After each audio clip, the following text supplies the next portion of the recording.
12 na po ng tanghali at One Balita, Pilipinas na. Sino kaya ang pinakamayaman na pamilya sa Pilipinas? Gusto nyo bang malaman? Kung yan ang gusto nyo malaman, nako, panoorin nyo tong video na ito. Ayon sa balita, nangunguna pa rin ang pamilya ng Sis bilang isa sa pinakamayaman na pamilya sa Pilipinas. Pero ang tanong, paano ba nila nagawa ito?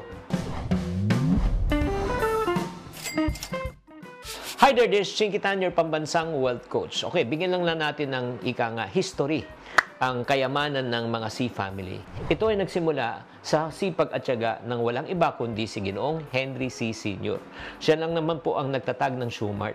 At kalauna naging SM. At ito po ay naging sa pinakamalaking retail na empire sa Pilipinas.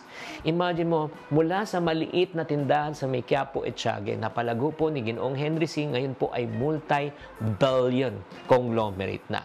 Bakit po lumaki? Nagsimula lang siya sa simpleng pangarap na magtagumpay. Nakakita po siya ng potensyal sa pagbebenta po ng sapatos. Pinagtuunan po niya ng pansin. At nung lumaki na po siya, lalo pa niyang pinalaki ang kanilang negosyo. Hindi lang po sa pagre-retail. Pinasok na rin nila pati bangko, pati real estate at iba-iba pang industries. Pangalawa po, ang ginagawa pong diversification din, pangalawang sikreto. Hindi lang siya nag-i-stick sa isang negosyo. Di ba? Katulad na pinag-usapan natin, meron silang bangko, meron silang real estate, at marami pang iba. Kaya dapat, kung ikaw na nakikinig at nanonood po ngayon, tularan din po natin, mag-umpisa tayo sa maliit. At pag tayo ay kumita na at naging stable ng unang kita, kailangan mag-diversify po tayo. Maghanap tayo ng pangalawa, pangatlo, pang-apat, lalo pang dumami ang pagpasok ng pera. Pero higit sa lahat, alam mo kung bakit lumago ang kanilang negosyo? Dahil nakafocus sila sa tinatawag nating customer experience. Opo, di ba? Inuuna ng pamilya C ang pangangailangan ng kanilang mga customers. Di ba? Parating sinasabi nga, happy to serve. Kung makikita mo yung layout ng mga malls nila, no? Talagang napakaganda, maaliwalas, malinis, malamig. So, satisfied ng mga customers at bumabalik. At di lang yun. Sila po ay nagpapasok din ng mga ibang international brand. Nakikipag-collaborate po sila. Di ba? Ibang negosyo. Like for example, sa damit, sa pagkain, at lahat. Talagang sinasabi nga nila, we've got it all. Pero alam nyo talaga, ang tunay nilang sikreto, ang pamilyang C ay kilala rin sa kanilang strong family values. At meron silang succession planning. Sinigurado ni Ginoong Henry C. Sr. na maipapasa nila ang kanilang negosyo, hindi lang sa kanyang sarili, kundi sa sunod ng kanyang anak at henerasyon. Pangkasalukuyan, wala na po si Ginoong Henry C. pero ang kanilang pamilya po ang nagpapatakbo ng iba't ibang kanilang mga negosyo. Kaya kung meron kang munting negosyo, hindi lang dapat iisipin para ito ay kabubuhay ng iyong pamilya. Isipin mo na rin, paano mo ito maipapamana sa sunod mong kapamilya. Sana nakatulong tong episode na ito. Tatandaan, tamang karunungan, tamang disiplina ang susi sa pagyaman. Buwan naman sa ating One Balita Pilipinas ngayong Lunes. Baha at landslides mula Luzon hanggang Visayas. Eksena sa pananalasa ng bagyong Enteng sa bansa. Di bababa sa 2, napaulat na nasawi habang may 2 pang na-report na nawawala. BRP Teresa Magbanwa, mananatili raw sa Escoda Shoal kahit kinuyog at binangga ng di bababa sa 10 barko ng Chinese. Tensyon na naman sa paghahanap kay Pastor Apollo Kibuloy. Mga pulis, hinarang ng Kingdom of Jesus Christ members matapos na sapilitan umanong pasukin ang isang gate malapit sa kanilang cathedral. At Olympic Golden Boy Carlos Yulo, ready raw sumabak sa aktingan kung aalukin ng FPJ's Batang Quiapo. Balitang mainit-init pa!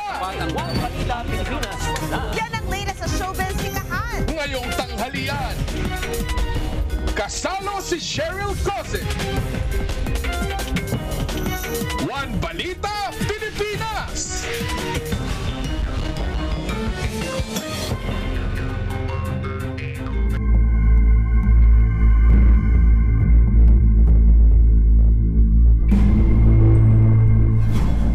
pong napapanood ang live satellite image ng Tropical Storm Enteng na halos binabalot ngayon ng mga ulap ang buong Luzon at malaking bahagi ng Visayas. Pinalalakas pa nito ang hanging habagat na sa taya ng Pag-asa, magpapalakas din ng mga pag-ulan sa ilang lugar sa Luzon at Visayas, kabilang ang Metro Manila hanggang sa Miyerkules. Sa kabila ng sama ng panahon, wala raw magiging pulong si Pangulong Bongbong Marcos kasama ang National Disaster Risk Reduction and Management Council ngayong araw. Gayunman, may standard operating procedure na raw silang sinusunod ngayon kapag may sakuna. Working. Alam mo, that's always my policy. Hindi ko, pagka nasa gitna ng crisis, hindi ko sila tinatawag dahil nagtatrabaho sila. Besides, wala namang, they keep reporting naman to me. Ang instruction ko sa kanila, kung maaari, bago tayo matulog, alam na natin kung may pasok bukas o hindi. Para makapag-adjust naman yung mga tao. We're prepared for the aftermath of all of this. As usual, nag-forward placement na tayo ng mga pangangailangan. We will just have to wait for the weather to see what it will do. Hopefully, umiwas sa atin. Mas matindi kaysa noong manalasa ang bagyong Karina. Ganyan inilarawan ng ilang mga binaha ang sitwasyon ngayon sa pananalasa ng bagyong Enteng. Sa Northern Samar, 2 ang napaulat na nawawala. Magbabalita si Dave Abuel. Linggo pa lang ng gabi, malakas na ang ulan na naranasan sa Las Piñas City dahil sa bagyong Enteng at habagat. Umabot ng hanggang bewang ang baha sa ilang lugar. Ayon sa Las Piñas City Disaster Risk Reduction and Management Office, low-lying area kaya nagiging catch basin sila ng tubig mula sa katabing Bacoor, Cavite bago dumaloy sa Manila Bay. Malalakas na alon naman ang humampas sa Parola Bagong Baywalk sa Polillo, Quezon. Pinagpag din ng malakas na hangin ang mga gamit sa labas ng ilang bahay. Wala ng supply ng kuryente sa Polillo Island na nasa ilalim na ng Storm Signal number 2. Hindi rin nakaligtas ang Naga City sa Camarines Sur sa malakas na pag-ulan. Kaya ang ilang kalsada lumubog sa baha nitong linggo ng gabi, maging ang sentro naapektuhan. Umapaw rin ang spillway sa Barangay San Roque sa Bonbon, Camsur. Kaya nahirapang makatawid ang mga motorista dahil sa rumaragas ang tubig. Ilang barangay ang naglikas na ng kanilang residente sa pagbaha. 2 naman ang nawawala ngayon sa Birin, Northern Samar dahil sa landslide at buhawi linggo ng hapon. Hindi agad nakapagsagawa ng search and rescue operation para sa mag-amang 66 anyos at anak na 29 anyos dahil sa lakas ng ulan. 14 na bahay ang naapektuhan. 4 naman ang naitalang nasugatan. Sa panayam sa programang Bangon Bayan with Mon, sinabi ng Northern Samar PDRMO na katumbas ng 1 buwang ulan ang naranasan nila nitong linggo. Nasa 8 hanggang 10,000 ang inilikas. Nagtutulungan na raw ang provincial government sa pag-aasikaso ng relief goods para sa mga evacuee. Kaya pa naman tugunan, ano? Pero kung uulan pa to ng malakas today, siguro doon kami mananawagan ng hingi ng tulong. Nasa higit 900 naman ang stranded sa Allenport. Para sa 1PH, Dave Abuel, News 5. Kakaba-kaba ang mga taga-Marikina dahil sa patuloy na tumataas na level ng tubig sa kanilang ilog. Para sa update, magbabalita live mula sa Marikina, si Mobile Journal Ivan Tarinque. Ivan, kumusta yung panahon dyan at pang-ilang alarma na ngayon sa Marikina River?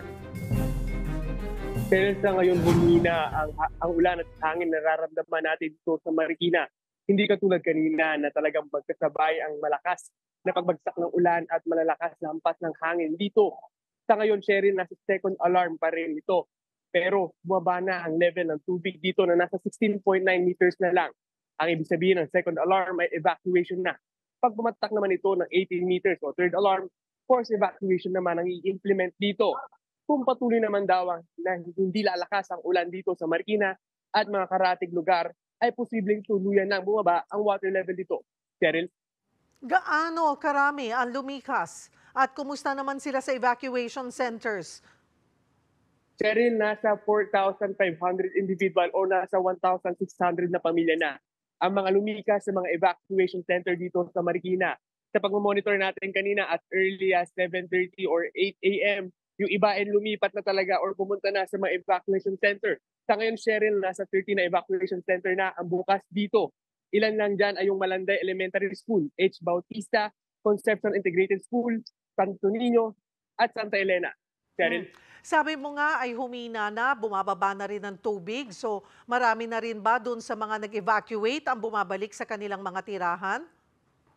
Cheryl, as of this moment, no, nasa second alarm pa rin. Kasi ito nga, Marikina River, no, so nasa evacuation stage pa rin tayo. No?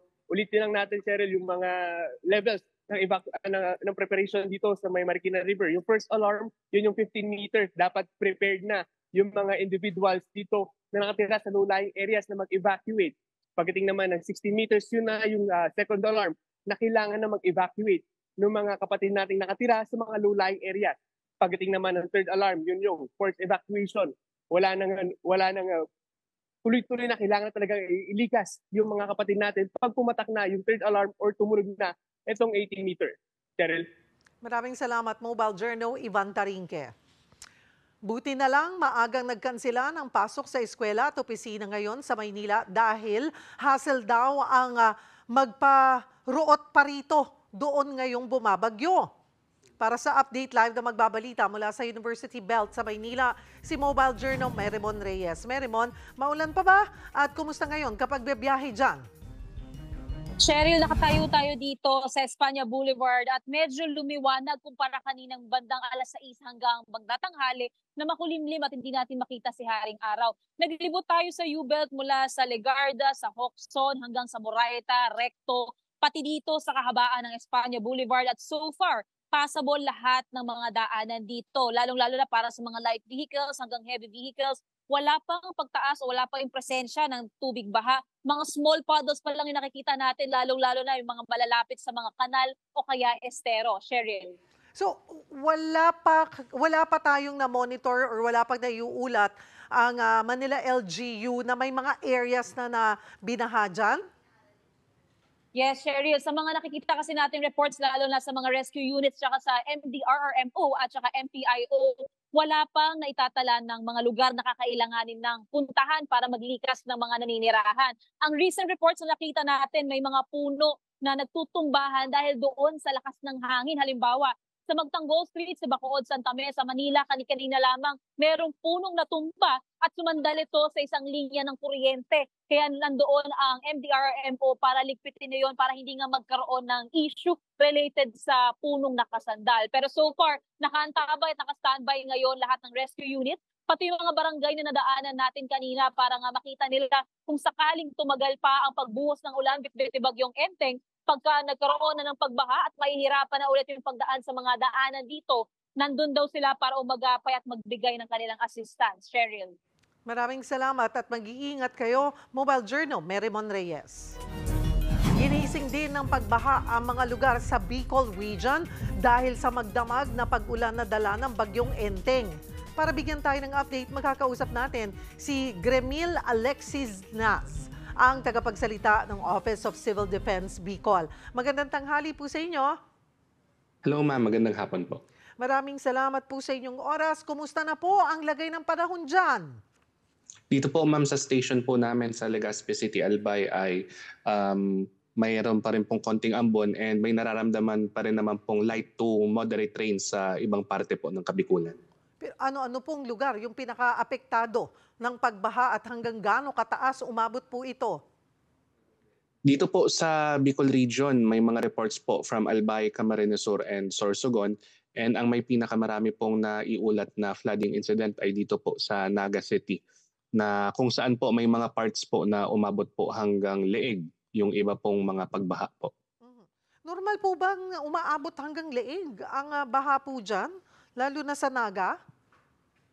Si Naga City po kasi ay kasama po siya sa Bicol River Basin. Kaya kapag po talagang malakas yung pag-ulan ay talagang bumabaha po sa ilang parte po dyan sa Naga City po.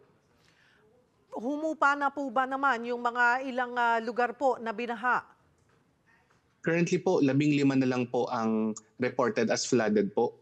12 po dito ay sa Camarines Sur and 3 sa Albay. And yung 33 po ay reported na po siya na subsided. And most po dun sa subsided ay dun po sa Naga City. At gaano po karaming, may mga pamilya po bang kinailangang ilikas? Meron pong umabot sa 841 na families or 3,455 katao po ang inilikas dito po sa Kabikulan, and 838 po dyan or 3,452 ay nasa loob po ng mga evacuation centers. Kamusta po ang kanilang sitwasyon at sapat naman po ba yung mga food packs na ipinamamahagi po dito sa mga apektadong pamilya?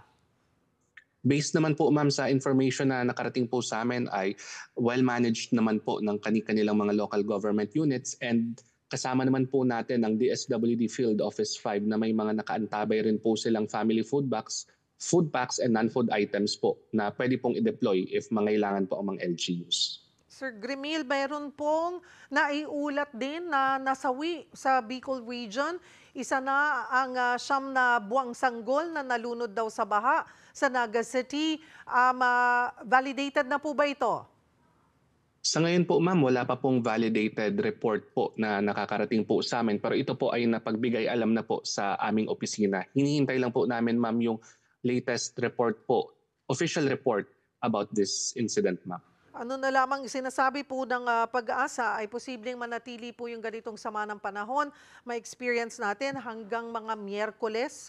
Ano po ang ating paalala sa mga taga-Bicol? Dito po sa Kabikulan naman po, forecast pa po ni Pag-asa na makaka-experience pa po tayo ng pag-ulan. Kaya po lagi lang po nating i-check yung latest information, and sa mga nasa evacuation centers, hintayin po natin ang abiso po ng ating mga lokal na otoridad dahil para po ito sa safety naman po natin. Marami pong salamat, OCD Bicol spokesperson Grimil Alexis Naz.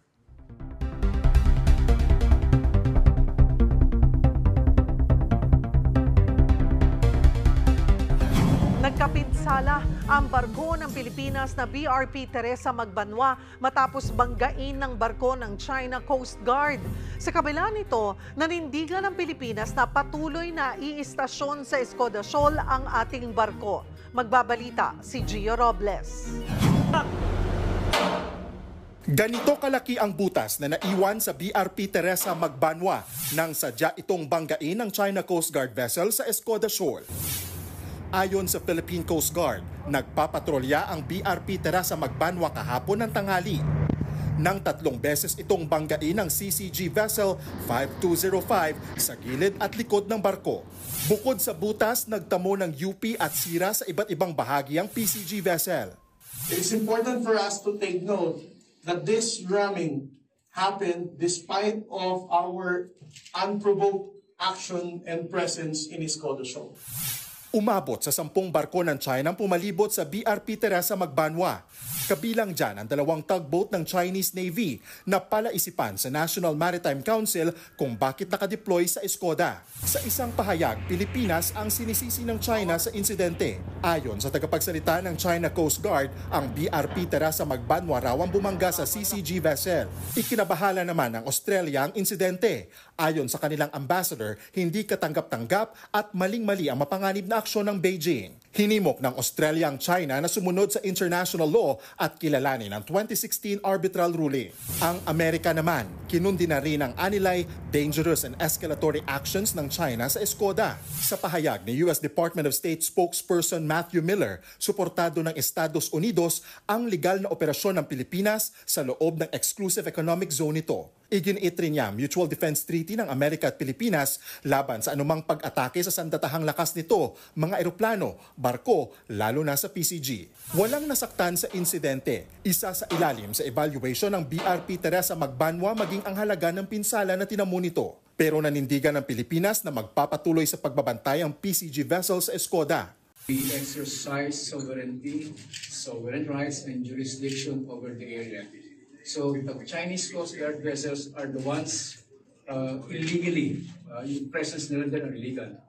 We are there on a legal basis dahil atin yun. Hindi tayo pwedeng magpaalam sa bahay, sariling bahay natin.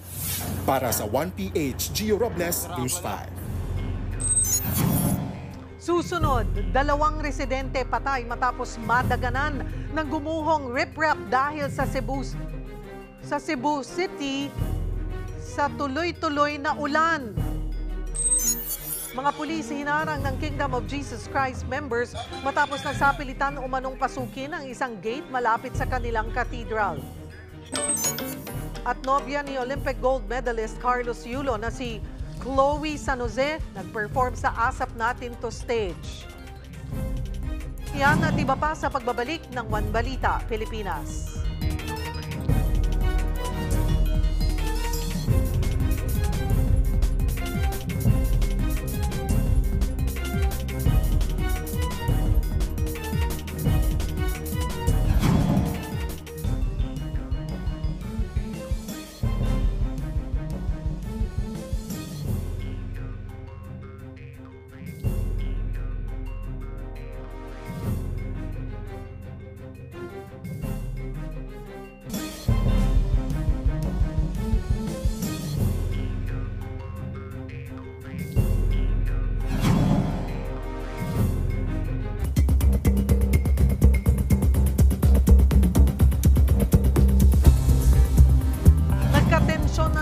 Ang mga pulis at mga miyembro ng Kingdom of Jesus Christ sa Davao City kanina.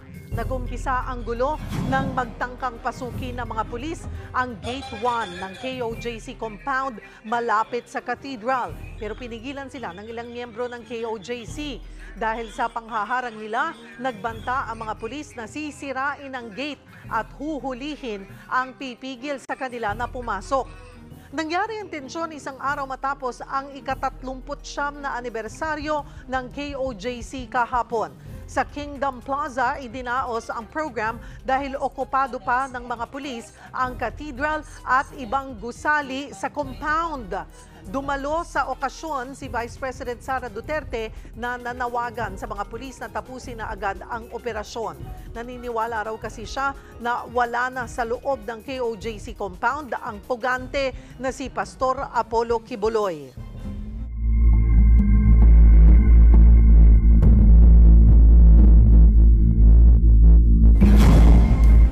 Nalubog din sa baha ang malaking bahagi ng Rizal, partikular na ang bayan ng Cainta. Umabot hanggang lampas tao ang baha sa loob ng Village, East Executive Homes, Karangalan Village, Cypress at Vista Verde. Maraming mga bahay na rin ang pinasok ng tubig baha. Hindi na madaanan ang ilang bahagi ng Felix Avenue na siyang nagkokonekta sa Marcos Highway at Ortigas Extension. Sa ngayon, patuloy ang ginagawang rescue operations ng Cainta LGU sa mga mabababang lugar na kayang abutin ng rubber boats. Kasabay kasi ng pagbuhos ng ulan ay malakas din ang agos ng tubig na nanggagaling sa Antipolo. Kinailangang i-rescue ang mga residente sa Barangay San Antonio sa San Pedro, Laguna matapos umabot hanggang Baywang ang baha sa lugar sa gitna ng pananalasa ng bagyong Enteng. Para kumustahin ang sitwasyon doon, makakausap natin si San Pedro City Disaster Risk Reduction and Management Office Head Vernet Nico Pavino. Magandang tanghali po. Magandang tanghali po, Ma'am Cheryl. Magandang po. Sir Vernet, tuloy pa rin po ba yung pag-ulan dyan sa inyong lugar? Bali, ngayon po, ang nararanasan na lang po namin, mga occasional light rains na lang po. So makulimlim pa din naman po yung ating kalangitan. Pero yung ulan po ay very minimal na po dito ngayon sa San Pedro. Ilang pamilya o individuals po ang inilikas mula sa Barangay San Antonio? At tuloy pa rin po ba ang pag-rescue nyo doon sa mga na-stranded sa baha? Bali sa ngayon po, sa data namin, meron pong 6 na pamilya at meron pong 20 individuals ang inilikas po sa Barangay San Antonio. And may mga teams pa rin po tayo doon na nagmo-monitor at naka-standby kung sakali pong meron pa pong kailangan ilikas. Pero sa ngayon po ay wala na pong nagpapalikas sa Barangay San Antonio, ma'am. Flood-prone area po ba talaga yung Barangay San Antonio? Generally po, yung Barangay San Antonio is a flood-prone area. Pero yun pong ating tinumbok ngayon, yung Carmen Homes, yun po ay kaya po siya nagkaroon ng pagbaha dahil po merong perimeter fence na natumba na dinadaanan po ng mga tubig galing po sa creek. Kaya po tumataas tubigan po doon sa isang subdivision na yan. Bukod po dito sa Barangay San Antonio, may mga ibang barangay pa po bang binaha? Opo, nakaranas din po tayo ng pagbaha sa Barangay GSIS, Barangay Landayan, Barangay San Vicente, Barangay San Roque, and Pasitawan po, and Maharlika, Rosario. May mga iba pa pong binahang barangay bukod po sa San Antonio, ma'am. Kamusta na po ang level ng tubig dito sa mga barangay na mga binahaho? Humupa na ho ba? Bali sa ngayon po ay tuloy-tuloy naman po ang paghupa ng mga pagbaha dito sa ating mga lugar dito sa San Pedro. Tuloy-tuloy po na nawawala na rin po yung pagbaha at naka-ready pa rin naman po at naka-monitor pa rin po yung ating mga search and rescue teams kung sakali po na mag-escalate yung situation dito sa San Pedro. So far, we only have 6 families po na kinailangang ilikas. Nananatili ho ba sila sa evacuation center? Bali po yung 6 families and 20 individuals po, yun po ay sa San Antonio, Barangay San Antonio lamang po yun. Opo. Pero sa kabuuan po, meron po tayong 140 families consisting of 498 individuals po for the whole San Pedro po. Kamusta po ang sitwasyon nila at naibibigay naman po ba yung kanilang mga pangunahing pangangailangan? Bali, simula po nang sila in-evacuate, na-provide na po sila ng makakain nila, na-provide po sila ng makakain nila, na-provide na din po sila ng mga kit. And ngayon po ay may batch po kaming i-deploy para po mabigyan sila ng mga food and non-food items. Marami pong salamat for the update. San Pedro CDRRMO Head Bernette Nico Pavino. Nakahanda na ang Pasay Local Government Unit para sa Bagyong Enteng. Yan ay lalot may mga napapaulat daw na aksidente sa kanilang lugar. Para sa update, magbabalita live mula sa Pasay City, si Mobile Journal, Yeda Pascual. Yeda, kumusta dyan? Sorry, nandito nga ako ngayon sa Pasay City para tingnan yung sitwasyon dito sa lungsod. Kanina na-interview natin si Mr. Mark Castillo ng Pasay City PDRMO. Ayon sa kanya, handa ang lokal na pamahalaan ng Pasay para magbigay serbisyo sa mga residente. Simula alas 8 ng umaga, tuloy-tuloy sila sa pag-iikot sa lungsod. Sabi niya pa, 2 pa lang yung tumawag sa kanilang hotline para humingi ng tulong. Una, vehicular accident at nagpadulas sa kalsada. Pangalawa, isang babae na nadulas. Agad naman daw nilang kinukunan at nilang mga ito sa ospital. Sa ngayon, Cheryl, wala naman baha sa lungsod pero in case na kailangan ng forced evacuation, bawat barangay mayroong lifeboats at evacuation center. Wala pa namang mga residente na nililikas, kaya ang kanilang tinututukan yung mga debris sa kalsada dulot ng malakas na hangin. Kanina nag-ikot tayo sa lungsod at napansin din natin na konti lang yung mga PUVs. Yung iba pinili na hindi na pumasada dahil wala naman halos pasahero. Cheryl, ito paalala ng Pasay City PDRMO sa mga taga-Pasay, huwag mag-atubiling i-report o tumawag sa kanila kung sakaling kinakailangan ng assistance. Ang numero ng Pasay PDRMO ay 0905-493-9111. Cheryl? Maraming salamat, Mobile Journal Yeda Pascual. Sa Santa Cruz, sa Maynila, buhay na buhay daw ang mga negosyo ngayong bumabagyo. At live na magbabalita si Mobile Journal, Denise Valdesancho. Denise? Cheryl, as of 11 a.m., maayos ang daloy ng trapiko dito sa Maynila sa mga bandang ng silip po. Mula kagabi pa nga yan, walang hupa ang pag-ulan at hangin dito sa Maynila. Hindi pa naman iyan dapat ikabahala dito dahil wala namang nararanasang malalang pagbaha sa mga kalsada rito. Nabisita nga natin ang kahabaan ng Oroqueta Road, Rizal Avenue, maging sa Abad Santos. At passable pa naman ang major roads na ito mula Bambangyan hanggang Blumentritt. May mga iilang daanan nga lang papasok, lalo na yung mabababa. Napapunta na sa gutter level ang lalim ng baha. Pero bilang pa lang yan, tulad na lang dito, papasok sa San Lazaro Street.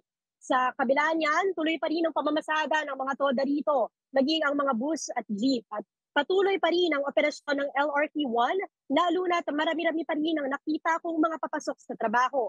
Buhay na buhay pa rin ang mga establishmento rito, lalo na yung mga medical supplies at mga ospital. Cheryl, as of now, moderate winds pa rin ang nararanasan dito sa Kamaynilaan at ayon sa 5-day regional weather outlook ng PAGASA ay maaari asahan natin na maging moderate to occasionally strong ang winds dito. Kaya mainam na para sa mga nandito, kung alam natin prone to flooding ang ating area ay maghanda na tayo as early as now. Cheryl. Maraming salamat, Mobile Journal, Denise Valdesancho. Binaha ang ilang lugar sa Caloocan ngayong araw. Para sa update, magbabalita Live ang ating weather mojo na si Francis Orso. Francis, kumusta ang sitwasyon dyan?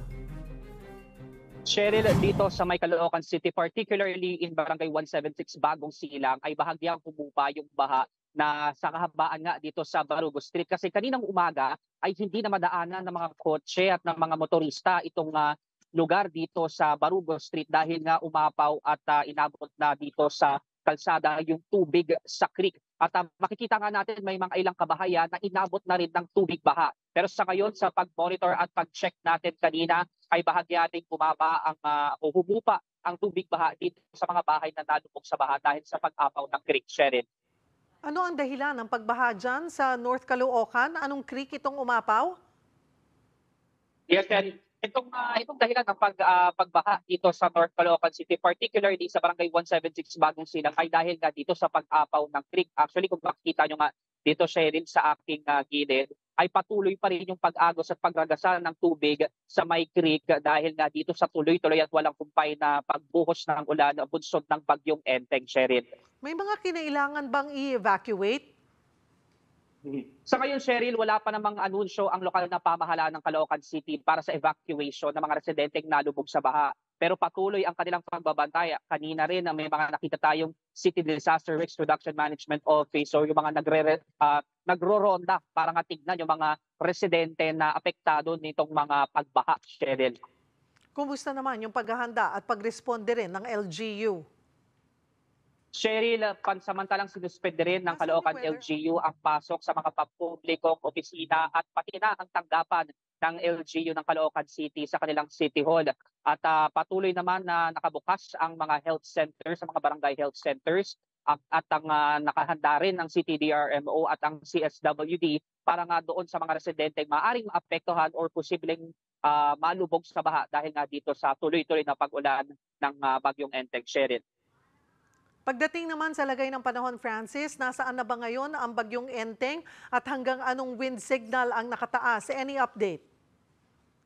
Yes, Sheryl. As of 11 a.m. based sa latest bulletin na nilabas ng Pag-asa, Sheryl, itong bagyong Enteng o yung sentro nito ay huling namataan sa may coastal waters o katubigan ng Infanta Quezon. At sa ngayon nga patuloy na binabaybay niyan ang north-northwestward sa bilis na 15 kilometers per hour. At kung makikita natin itong bagyo na to, may malawak na kaulapan at maraming probinsya at lugar nga dito sa ating bansa ang inuulan. At dahil nasa katubigan siya ng Quezon, yan yung mga lugar na inaasahan nating makakaranas ng malalakas na buhos ng ulan. At hanggang ngayon ay nakataas ang signal number 2, particularly sa northern portion ng Ilocos Norte, sa Apayao, eastern portion ng Kalinga, Cagayan, kabilang na ang Babuyan Islands, Isabela, Quirino, northern portion ng Aurora, Polillo Islands at northern portion ng Camarines Norte. Habang ang signal number 1 naman ay nararanasan ngayon sa Batanes, natitirang bahagi ng Ilocos Norte, Ilocos Sur, La Union, eastern portion ng Pangasinan, Abra, Kalinga, Mountain Province, Ifugao, Benguet, Nueva Vizcaya, iba pang bahagi ng Aurora, Nueva Ecija, eastern portion ng Pampanga at Bulacan, kabilang na rin dito sa Metro Manila, ang Calabarzon, Marinduque o Mimaropa, pati na ang ilan pang bahagi ng Bicol Region, particularly sa Camarines Norte at Camarines Sur, Sheryl. Maraming salamat, Mobile Journal, Francis Orso.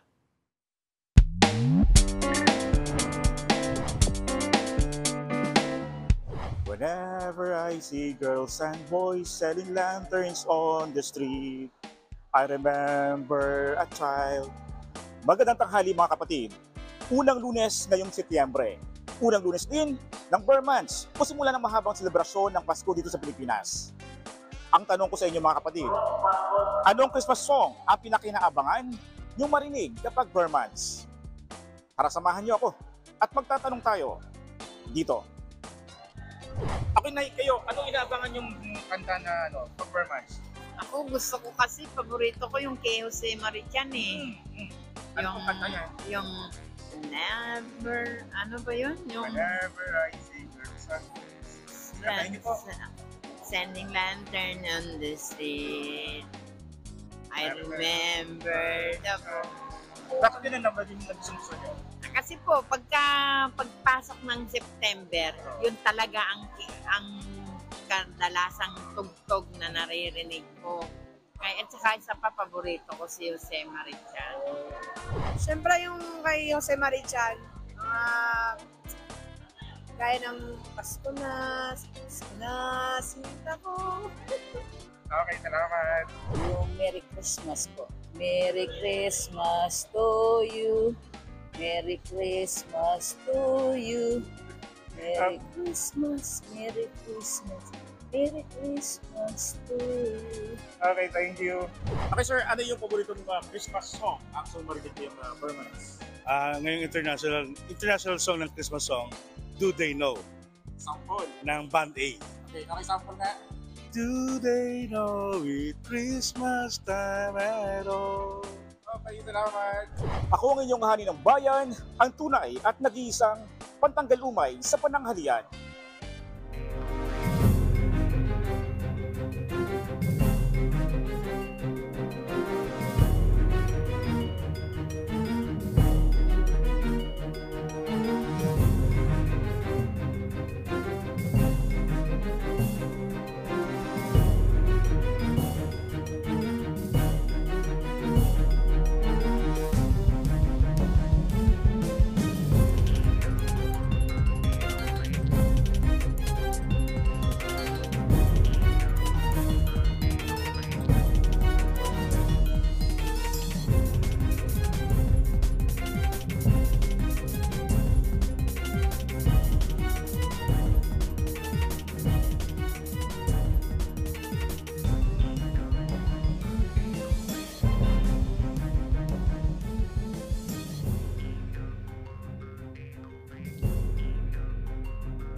ilang bahay sa Malabon dahil pa rin sa bagyong Enteng. Para sa update, magbabalita live mula sa Malabon si Mobile Journal, Amy Atienza. Amy, kumusta ang sitwasyon dyan?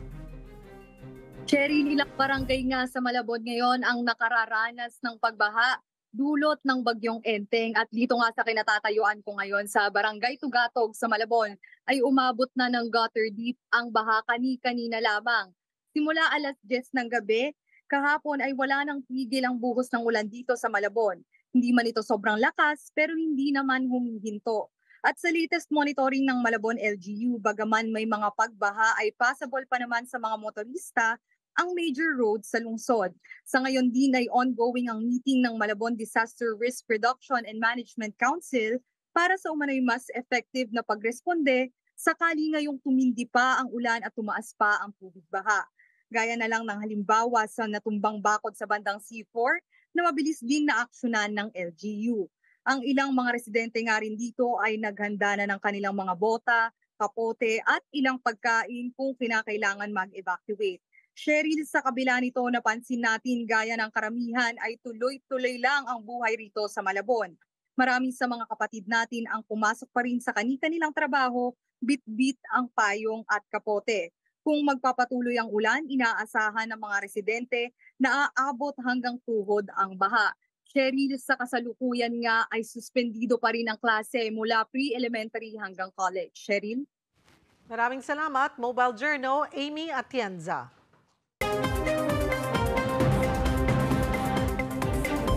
Dalawa ang patay habang di bababa sa 8 ang sugatan matapos ang magkahiwalay na insidente ng pagguho ng riprap sa Cebu City. Yan at iba pang balitang dako. Hatid sa atin ni One News Cebu Desk Editor Dale Israel. Dale? Maingod to Cheryl, 2 nga ang patay sa pagguho ng konkretong pader at isang riprap sa Cebu City sa gitna ng mga pagbaha dahil sa walang tigil na ulan mula pa nitong weekend. 8 naman ang nasaktan sa 2 magkahiwalay na insidente sa Barangay Pisa at Barangay Talamban. dinala naman agad ang mga sugatan sa ospital. Una nangyari ang pagguho ng riprap sa sitio Kaduloy, malapit sa Kinalumsan River sa Barangay Tisa, mga alas 3 ng madaling araw kahapon. Pagsapit naman ng alas 11 ng umaga, bigay naman ang isang konkretong pader at sa Barangay San Jose at natabunan ang 2 bahay. Nasa 44 na katao ang nilikas at sa Tisa, samantalang 15 ang pinag-force evacuation sa Talamban. Samantala, Cheryl, noong Sabado din ng gabi ay sinalakay ng mga otoridad ang isang pinaghihinalaang Philippine Offshore Gaming Operation o POGO dito sa Lapu-Lapu City. Na-rescue sa operasyon ang 93 Chinese nationals, 69 Indonesians, 6 na Burmese at isang Malaysian sa Tourist Garden Hotel sa Barangay Agos. Nabisto ang operasyon nito matapos makatakas ang 3 Indonesian sa hotel at nagpapasaklolo sa kanilang embassy at sa mga pulis. Ayon kay National Bureau of Investigation Central Visayas Regional Director Renan Agustos Oliva, kakasuhan ang 7 Pinoy na sumama o sinasabing mga administrator ng di umano'y POGO Hub. Kukuha din ang NBI-7 ng cyber warrant para ma-inspeksyon ang mga nilalaman ng computers at iba pang gadgets na nandoon sa lugar ng ginawa ang raid. Hinala ng mga otoridad, sangkot sa love scam at cryptocurrency fraud ang mga ni-raid. Cheryl, nandito tayo ngayon sa Lapu-Lapu City dahil katatapos lang ng press conference ng alkalde sa pagka-raid ng POGO Hub sa kanilang syudad. Aminado si Chan na hindi na-monitor ang ganitong mga operasyon dahil nagtatago bilang mga grocery, restaurant at KTV ang mga POGO nang mag-apply ito ng permit sa City Hall. Kaya suspended na muna ni Mayor Chan ang lahat ng permits na naibigay sa Tourist Garden Hotel habang patuloy ang investigasyon ng pulis at ng NBI-7. Gusto rin ng alkalde na i-profile ang ilang dayuhan sa Lapu-Lapu City na pinaghihinalang naggaling pa sa Pampanga at sa Bamban kung saan may mga POGO operations noon. Hindi ang mga nagunang balitang dako na nukadkikan sa Lapu-Lapu City. Balik sa'yo, Sherry. Daghang salamat, One News Cebu Desk Editor Dale Israel. Tinatayang magla-landfall sa Isabela o Cagayan ngayong araw ang bagyong Enteng. Nasa linya si Pag-asa Weather Forecaster Glyza Escolyar para sa update. Glyza, may tansya na ba kung mga anong oras magla-landfall ang bagyong Enteng? Ma'am Cheryl, ito po ang nagiging tansya po natin. Ngayong hapon po, inaasahan po natin pwedeng mag-landfall po dito po sa Aurora, Isabela area po yung bagyong Enteng po o kaya po mamayang gabi naman po kung dito po sa may Cagayan at Isabela area. So, medyo may bundok po kasi dito sa may Sierra Madre po dito sa may kanan po natin dito po sa Cagayan Valley. Kaya naman po, dahil po ang intensity po nito ay tropical storm, may tendency pong hindi po mabangga, hindi po kayaning banggain ng ating weather system or bagyo po ang Sierra Madre. Kaya pwedeng dumaan lamang po ito at lumihis sa Aurora, Isabela at dumiretso po ito sa Cagayan or either po pumasok po sa Aurora and then eventually pupunta rin po ulit sa karagatan and then towards Cagayan po ulit. Inaasahan pa po bang mag-i-intensify pa itong si Tropical Storm Enteng sa mga susunod na oras o araw?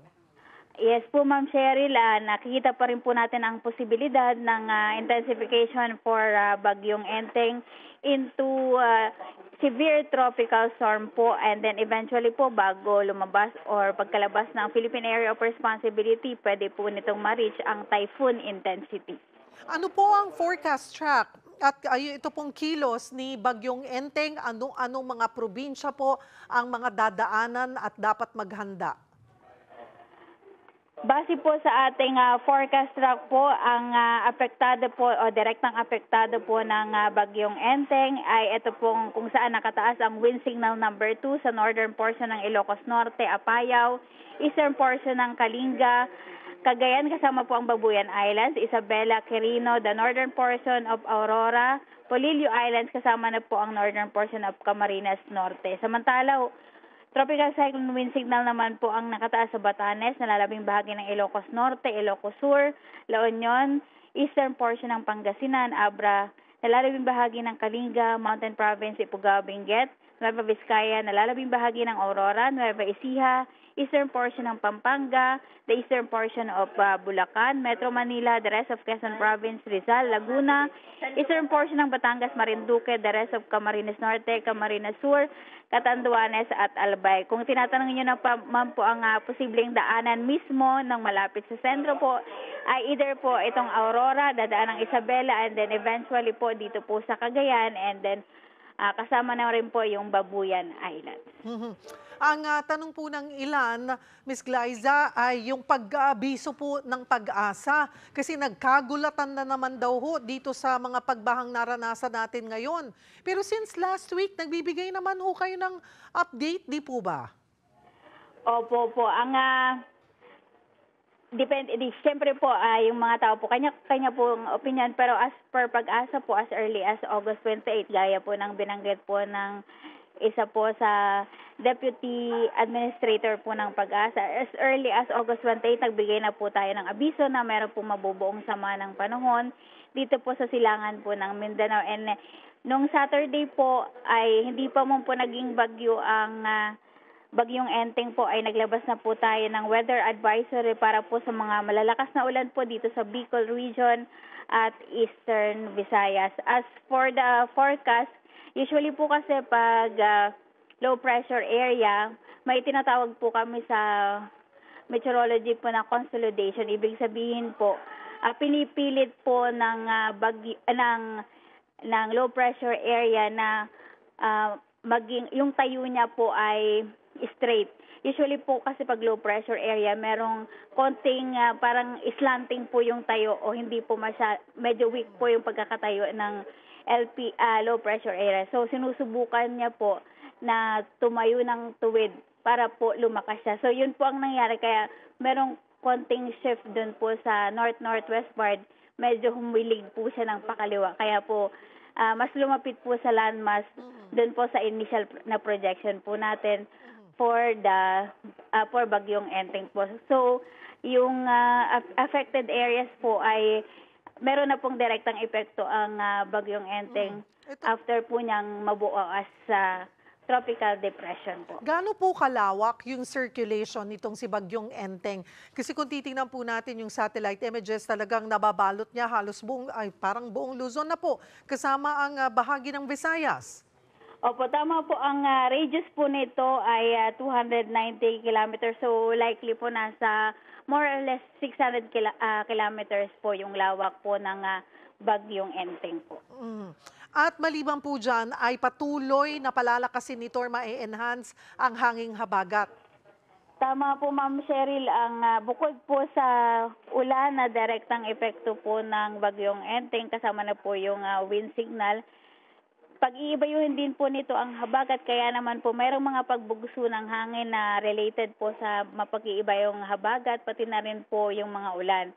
So usually po pag pamilyar na po tayo sa karakteristik po ng habagat, ay sa isang lugar po halimbawa sa Metro Manila, ang tinatagal po ng epekto po ng habagat pagdating po sa ulan ay mga 3 hanggang 4 na araw po. So, usually po, ang karakteristik po ng habagat, mahina po muna yung ulan, tapos meron pong pasulpot-sulpot na malalakas na buhos po ng ulan. So, yun po yung karakteristik ng habagat. So, mahina, bubugso, hihina, tapos bubugso po ulit. Tapos, mapapansin nyo din po, bago mag-midnight, tapos early morning, yun po, panay-panay po ang mga thunderstorms. Ms. Glyza, panghuli, hanggang kailan po natin maaasahan yung ganitong sama ng panahon? Miyerkules, Huwebes? Opo, sa ating pong pagtaya ay hanggang Huwebes po mag-i-improve po yung weather condition po dito po sa Metro Manila. Pero dahil po habang umaakyat po yung bagyong Enteng, yung in terms of latitude po, may ibang areas pa rin po na maapektuhan hanggang Biyernes naman. Maraming salamat, Glyza Escollar, weather forecaster ng Pag-asa. O alam mga kapatid, game daw si Olympic double gold medalist Carlos Yulo na sumabak sa aktingan sa Batang Quiapo. Ang kanya namang girlfriend na si Chloe San Jose hindi nagpakabog sa kanyang pagbabalik performance sa ASAP stage. Nagbabalita tungkol dyan si Von Belenario.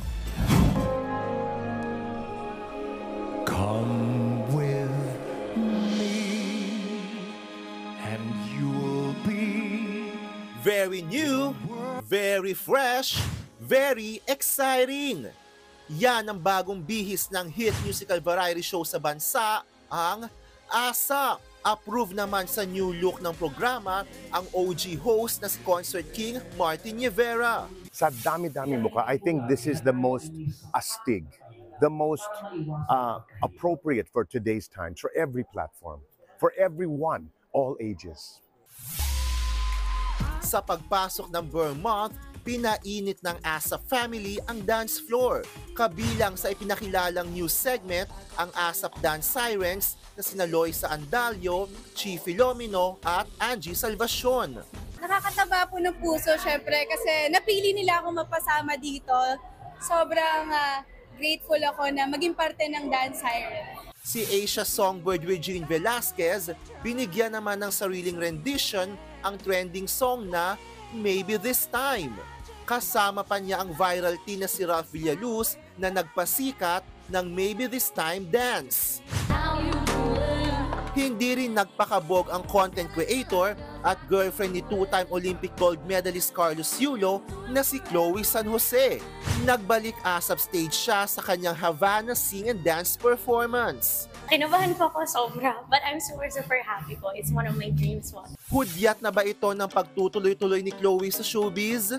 Oh, I don't know po what the future holds po. So I wouldn't want to say anything right now po at the moment, yeah. Sunod-sunod din ang showbiz engagements ng kanyang boyfriend na si Carlos. Kamakailan lang nang mag-trending ang pagkikita nila ni Coco Martin. Sa tanong kung ready na ba siyang sumabak sa aktingan sa hit teleseryeng FPJ's Batang Quiapo, kung i-invite po ako ni Sir Coco na kahit isa lang na shoot ko, okay lang. So, pero after na yan. Game ka sa Batang Quiapo? Game na. Wow. Ano naman kaya ang role na gusto ni Carlos? Hindi ko rin po alam, may bahala na po si Direk. Yes po. Salamat po. Sa ngayon, blessing after blessing ang natatanggap niya matapos ang Olympic gold win. Panibagong incentives ang tinanggap ni Carlos. Ang special plaque at 5 million pesos mula sa ini-endorso niyang digital entertainment company. Una-una po gusto ko magpasalamat kay Lord. Grabe po yung blessings na natatanggap ko. Umaapaw po talaga.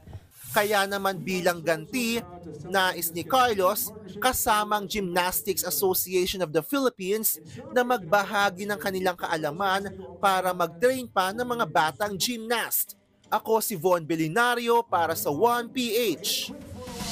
Titindi pa po mga eksena nga abangan sa Dreamscape kapatid serye na Pamilya Sagrado. Bagong yugto na yan mamayang gabi. At syempre, yung mga detalye dyan sa report na ito.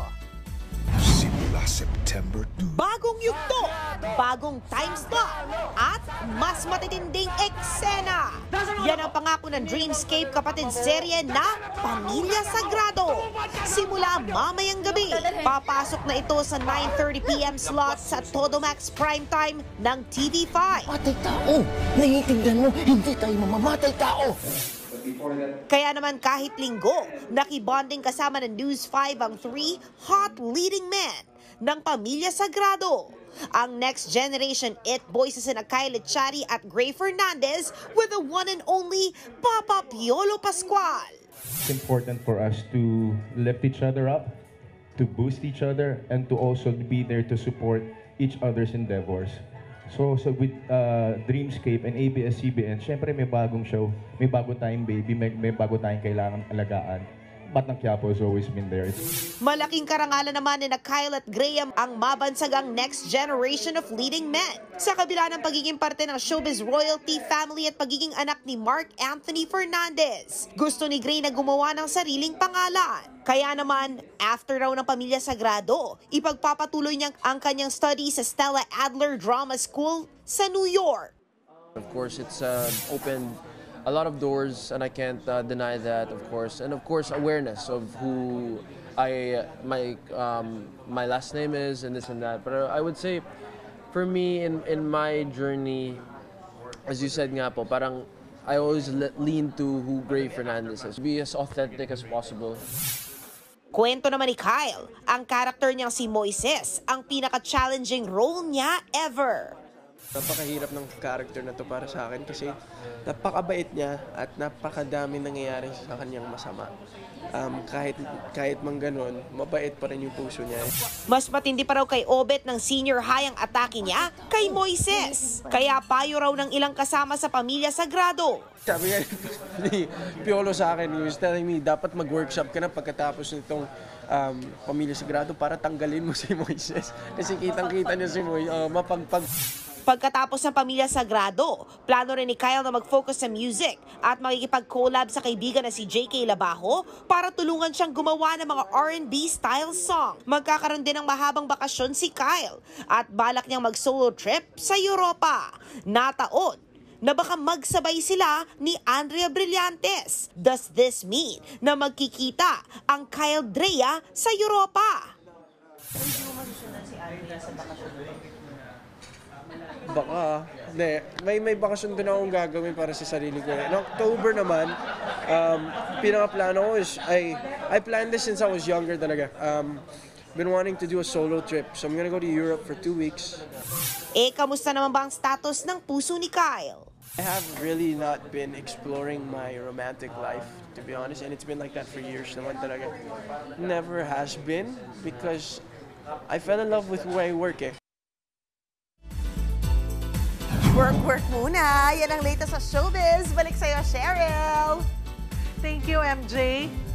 Mga kapatid, mag-ingat po, sumunod sa mga otoridad at manatiling nakaantabay sa latest sa bagyong Enteng dito sa 1PH at sa 1 News. At yan po ang mga bumabanderang balita at public service sa inyong tunay na kasalo sa tanghali. Hanggang bukas, dito sa Balitaang Magpapabusog sa inyong kaalaman. Ako po si Cheryl Cosim. Kami ang 1PH, teleserbisyo para sa Pilipino.